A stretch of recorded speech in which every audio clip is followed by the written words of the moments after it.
renowned scientist sells secrets. क्या बकवास है ये? मैंने कब कन्फेस किया? तो अब कर दो कि तुमने डॉक्यूमेंट्स बेचे। देशद्रोही के रूप में तो तुम बदनाम हो ही चुके हो। अब दुनिया से क्या डरना? गधे हो तुम, स्टूपिड। तुम समझते हो ड्राइंग से, स्केचेस से रॉकेट बनाया जा सकता है, लॉन्च किया जा सकता है? तो हम गधों को यह भी ज्ञान दे दो कि और किस किस चीज की जरूरत होती है। तुम नहीं समझोगे। जब फ्रांस से हमें ये टेक्नोलॉजी मिली थी तब भी हमें अपना इंजन बनाने के लिए 7 साल लगे थे, 7 साल। और अगर तुमने ये साबित कर भी दिया कि ड्राइंग्स बेची गई है तो भी कुछ नहीं होगा।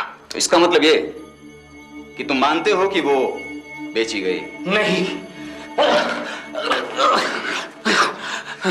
आनंदन ने ये कबूल लिया है कि उसने डॉक्यूमेंट्स बेचे। तुम भी कबूल लो। देखो, हमें साफ साफ सच सच बता दो। हमें धोखा देने की कोशिश मत करना, समझे? किसी को धोखा नहीं दिया, ना अपने देश को, ना अपनी।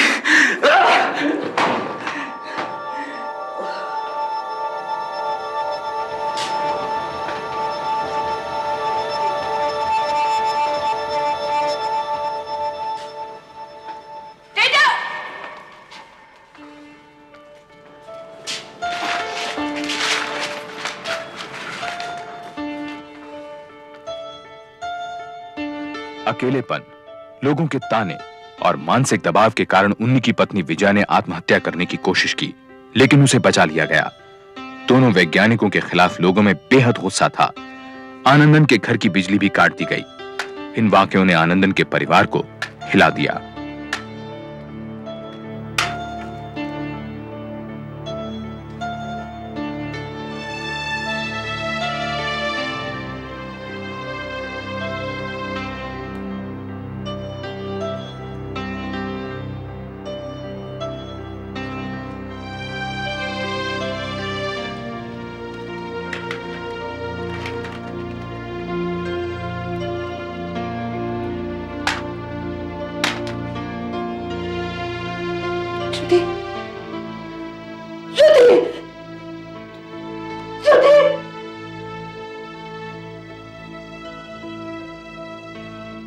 क्या हो गया तुझे? तू बोलती क्यों नहीं?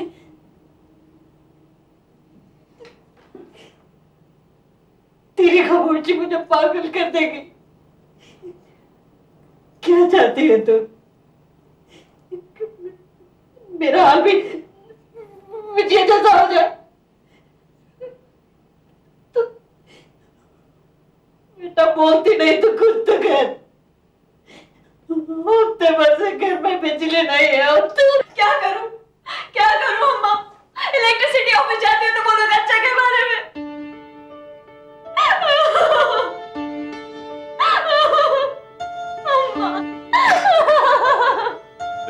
अंगूठी निकालो। खबरदार छोड़ दो। ये मेरी माँ के मंगलसूत्र से बनी है। खबरदार। तुम्हारी इस हरकत पर उसे शर्म न आए इसलिए।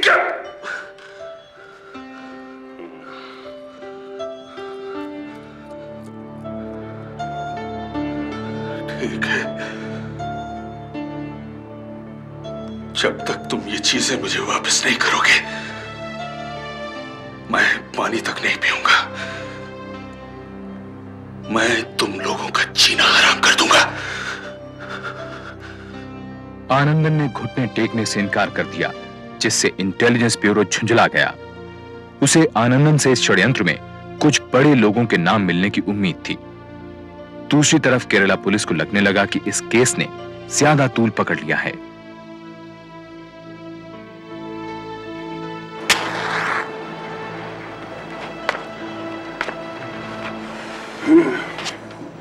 मामला अब हाथ से निकल चुका है। मुझे नहीं लगता कोई बड़ी मछली इस केस में हाथ लगेगी। तुम कहना क्या चाहते हो? देखो मुरली, आनंदन के पास ऐसा कुछ नहीं जो वो बता सके। मुझे तो लगता है खिलाड़ी कोई और है। गर्दन तो मेरी फंसेगी। प्रेस वालों को, ऊपर वालों को जवाब तो मुझे देना पड़ेगा। तो तुम बचा लो अपनी गर्दन, लेकिन मैं ये केस नहीं छोड़ूंगा। देखो मुरली, तुम सिर्फ बयान ले सकते हो, पूछताछ नहीं। By the way, interrogation room में हमें किसने इनवाइट किया था? और अब जब मैं आ ही गया हूं तो तब तक नहीं जाऊंगा जब तक कुछ बड़े लोगों के नाम नहीं पता कर लेता। ठीक है, मैं डीजीपी से कहूंगा कि केस सीबीआई को सौंप दे। देखो राघवन, सीबीआई भी इसमें अब कुछ नहीं कर पाएगी, उन्हें भी हमारे रास्ते पर चलना पड़ेगा। इंस्पेक्टर राघवन के सुझाव पर राज्य सरकार ने यह केस सीबीआई को सौंप दिया। सीबीआई ऑफिसर राधा कृष्ण नैयर ने केस की तहकीकात इंटेलिजेंस ब्यूरो और केरला पुलिस के आरोपों में सच्चाई पता लगाने से शुरू की। मिस्टर राघवन, रूबी को आपने वीजा ओवरस्टे के जुर्म में गिरफ्तार किया था, फिर वो जासूस कब बन गई? उसकी डायरी मेरे हाथ लगी, जिसमें उसका दूसरे मुल्क के लोगों से मिलने का जिक्र था, जिन्हें वो 19 से मिले डॉक्यूमेंट्स देती हो। डायरी तो मैंने भी पढ़ी है मिस्टर राघवन, उसमें तो रॉकेट स्केचेस खरीदने का कोई जिक्र नहीं।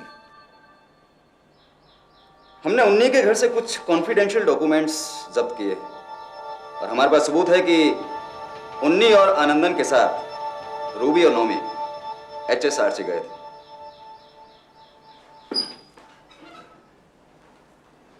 बिना सबूत मैं किसी को गिरफ्तार नहीं करता मिस्टर नायक। उसने मुझे इसलिए गिरफ्तार किया क्योंकि दैट बास्टर्ड राघवन मेरे साथ सोना चाहता था।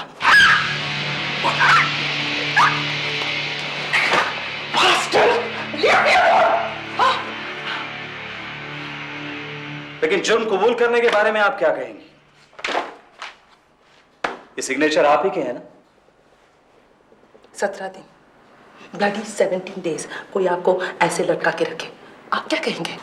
मैं साइन नहीं करूंगा। अगर तुमने स्टेटमेंट साइन नहीं किए तो बर्फ पर लिटा दूंगा, एक एक करके नाखून निकालूंगा। वो डॉलर्स नौमी की बेटी के एडमिशन के लिए थे। लेकिन आपकी बेटी उस स्कूल में नहीं पढ़ती। माँ को भारत का दुश्मन समझकर मेरी बेटी को उन्होंने स्कूल से निकाल दिया। आपको कैसे मिलती वहां पर? अच्छा एक बात बताइए, जब आपके पास सबूत था कि वो डॉलर्स आप अपनी बेटी के एडमिशन के लिए लाई थी, तो आपने पुलिस को क्यों नहीं बताया? हमें मजबूर किया गया। क्या उम्र है उसकी? 13 साल। ठीक है, उसे यहां लाकर पूछ लेते हैं। मैं नहीं चाहती, मुझे सामने देखे नहीं। तुम भी उसे नहीं देख पाओगे जब तुम्हारे सामने उसके कपड़े उतारे जाएंगे और उसकी इज्जत लूटी जाएगी। ब्लडी बास्टर्ड, बाहर निकलते ही इस टॉर्चर के बारे में बता दूंगी, सबको बता दूंगी। बड़ी 24 घंटे, अगर इसके अंदर तुमने अपना जुर्म नहीं कबूला तो तेरे नंगे बदन पर केकड़े छोड़ दूंगा। झूठे बयानों पर साइन करने के अलावा हमारे पास कोई रास्ता नहीं था। लेकिन कैमरा में रिकॉर्ड किए गए आप लोगों के कन्फेशन की वजह से उन्नी और आनंदन को गिरफ्तार किया गया था। हमारे मना करने के बावजूद भी जबरदस्ती की उन्होंने। मैंने भारत के एक दुश्मन मुल्क तक पहुंचा दिया।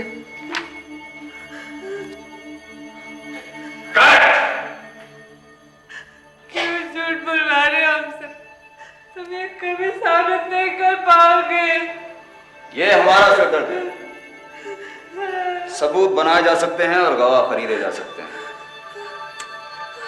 अगर आप लोग निर्दोष हैं तो आपके देश ने आपकी मदद क्यों नहीं की? हमारा देश बहुत गरीब है, वहां कोई भी भारत को नाराज करने की हिम्मत नहीं करेगा।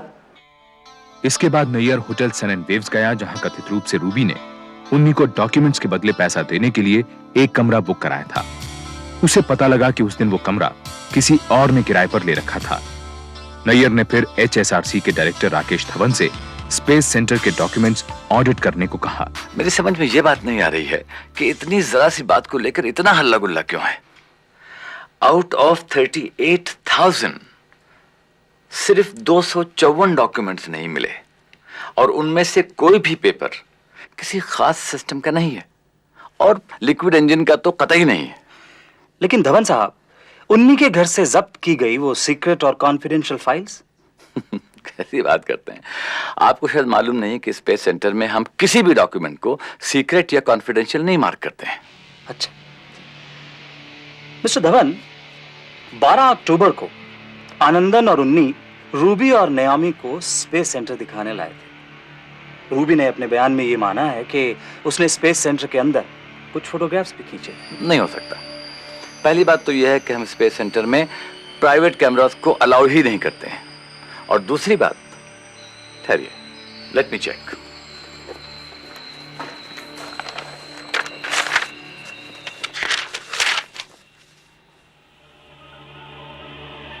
नोप। दूसरी बात यह कि 12 अक्टूबर को स्पेस सेंटर में कोई लेडी आई ही नहीं। That's really very interesting. 3 हफ्तों की जांच पड़ताल के बाद नैयर ने चारों अभियुक्तों को पुलिस हिरासत से कानूनी हिरासत में ले लिया। इन चारों ने केरला हाई कोर्ट में बेल की अपील की। चूंकि सीबीआई ने उनकी अपील पर कोई एतराज नहीं किया था, इसलिए उन्हें बेल मिल गई।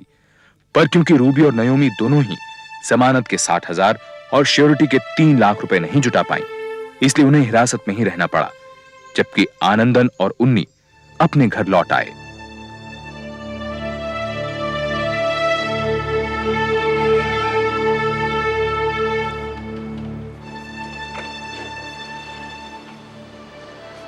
अच्छा, मैंने अम्मा को नहीं बताया।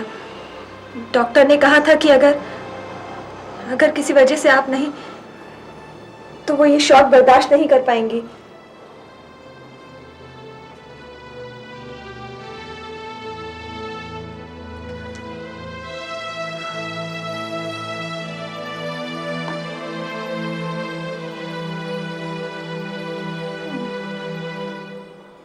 लक्ष्मी, लक्ष्मी,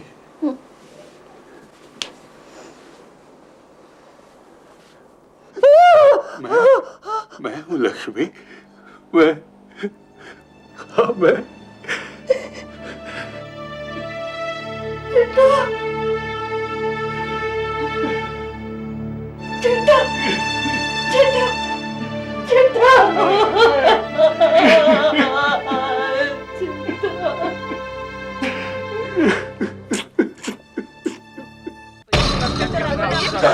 मीडिया ने मानो अब अपनी गलती सुधारने के लिए चारों अभियुक्तों के साथ सहानुभूति दिखानी शुरू कर दी। उन्हें विक्टिम्स की तरह प्रोजेक्ट किया जाने लगा। हर अखबार और मैगजीन में रूबी और नयोमी पर पुलिस टॉर्चर के आर्टिकल्स छपने लगे। इसी सब के बीच 1.5 साल की जांच के बाद नैयर ने सीबीआई की विशेष अदालत में क्लोजर रिपोर्ट पेश की और इन चारों अभियुक्तों के लिए एक वकील नियुक्त किया। योर लॉर्डशिप, HSRC की डॉक्यूमेंट ऑडिट रिपोर्ट में यह साफ लिखा है कि कोई भी महत्वपूर्ण डॉक्यूमेंट गायब नहीं हुआ है, लिहाजा ऑफिशियल सीक्रेट एक्ट के तहत कोई मामला नहीं बनता है। डॉक्यूमेंट्स गायब नहीं हुए इसका मतलब यह नहीं कि जासूसी नहीं हुई है। योर लॉर्डशिप, फोटोकॉपी और फैक्स का जमाना है। डॉक्यूमेंट्स निकालकर उन्हें फोटोकॉपी कर वापस रखे भी जा सकते हैं। अगर ऐसा होता योर लॉर्डशिप तो दोनों वैज्ञानिकों को बहुत पैसे मिले होते। हमने आनंदन और उन्नी के बैंक अकाउंट्स की अच्छी तरह से जांच की है, but we found no unsourced income. ऐसी रकम रखने के और भी तरीके होते हैं। जाहिर है योर लॉर्डशिप, हमने जमीन, जेवर, जायदाद, हर चीज की जांच की है, मगर हमें वहां पर उनकी इनकम से ज्यादा कुछ भी नहीं मिला। सबसे बड़ी बात तो यह है कि आनंदन का परिवार 60,000 रुपए उसकी जमानत के लिए भी नहीं जुटा पाया था। और वो $9 लाख कहां गए जो रिपोर्ट के हिसाब से नयोमी और रूबी के पास थे? ये एक और कहानी है योर लॉर्डशिप। रूबी और नयोमी तो इतने सस्ते दामों के होटल में रहती थी जहां का एक दिन का किराया 100 रुपए से भी कम था। और तो और रूबी ने अपनी सोने की चेन 4,000 रुपए में बेचनी पड़ी क्योंकि उसको वहां कुछ दिन और रुकना पड़ा था। रूबी और नयोमी ने अपनी गिरफ्तारी के बाद पहली बार आनंदन को देखा था। इस नाटक के शुरू होने के 16 महीने बाद विशेष अदालत ने चारों अभियुक्तों के खिलाफ जासूसी के आरोप खारिज कर दिए, लेकिन इससे नाखुश केरला सरकार ने इस मामले की और जांच करने का फैसला किया। दूसरी तरफ सीबीआई और चारों अभियुक्तों ने केरला सरकार के इस कदम के खिलाफ सुप्रीम कोर्ट में स्पेशल लीव पिटीशन दाखिल की। इसी दौरान इंस्पेक्टर राघवन ने रूबी और नयोमी पर उसके खिलाफ दिए गए पुलिस टॉर्चर के बयानों के लिए मानहानि के 3 मुकदमे दायर कर दिए। इस वजह से उन्हें बेकसूर साबित होने के बावजूद 2 साल से भी ज्यादा जेल में और रहना पड़ा, जिसके कारण रूबी अपना मानसिक संतुलन खो बैठी। आपको कोई पछतावा वो कहीं कुछ और न कर दे, इसका डर नहीं लगता? रघु से? मैं उसे राघवन नहीं, रघु बोलती, प्यार से। वो भी मुझे बहुत प्यार करता है, तभी तो एक के बाद एक केस कर रहा है, ताकि इस बहाने वो मुझे देख सके। सच बोलती हूँ मैं, मिस करूंगी। मुझे पता नहीं कि मैं अपने देश में इसके बिना कैसे रहूंगी। चिट्ठी लिखूंगी, लव लेटर्स, अपनी बेटी से भी कहूंगी, अगर मैं मर गई तो तुम जरूर चिट्ठी लिखते रहना। जानते हो क्यों? Because I love him. I just love him. Love him.